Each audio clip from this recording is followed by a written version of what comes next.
Thanks for joining us. We wanted to give another one of our quarterly market updates. Just kind of want to recap what we've been seeing in terms of some hot topics like interest rates, the election, some of the tech companies we've been talking a lot about with you all during meetings. So Chris, you want to start us off with an interest rate update? Sure. So the Fed fund rate has stayed around 5, which we know from when it was at 0.25, that's been quite an increase.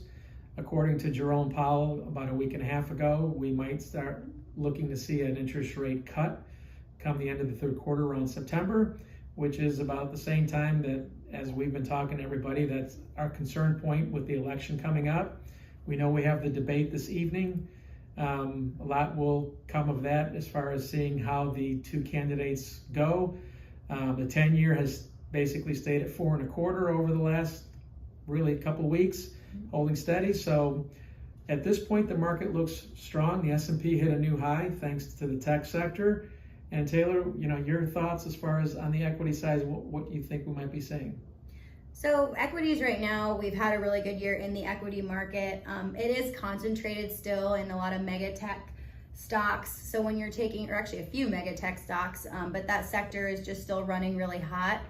What that means is we want to just be mindful that there aren't more pockets of volatility just because we've got one part of the market that's really been a driving force behind a really good year in terms of investment performance. Yes.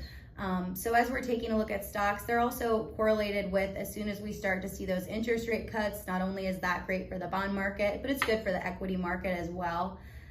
Something that's kind of just held rates where they are is just that we still have a strong labor market. So there hasn't really been that justification the Fed needs to start cutting rates.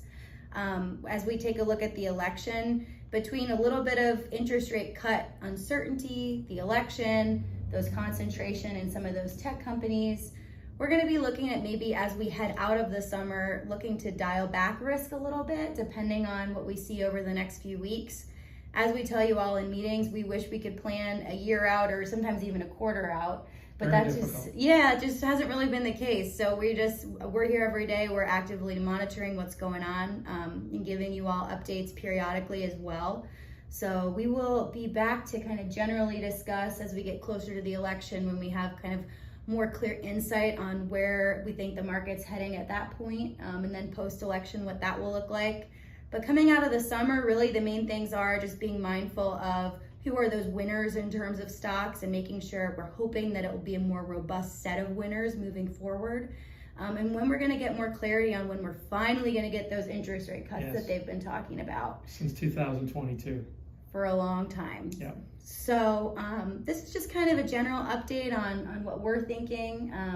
As far as the rest of the summer goes, we're optimistic, and then going into the fall, we are already a little bit more conservatively minded, I would say. Yes. The closer we get to the election, the more conservative minded we'll be.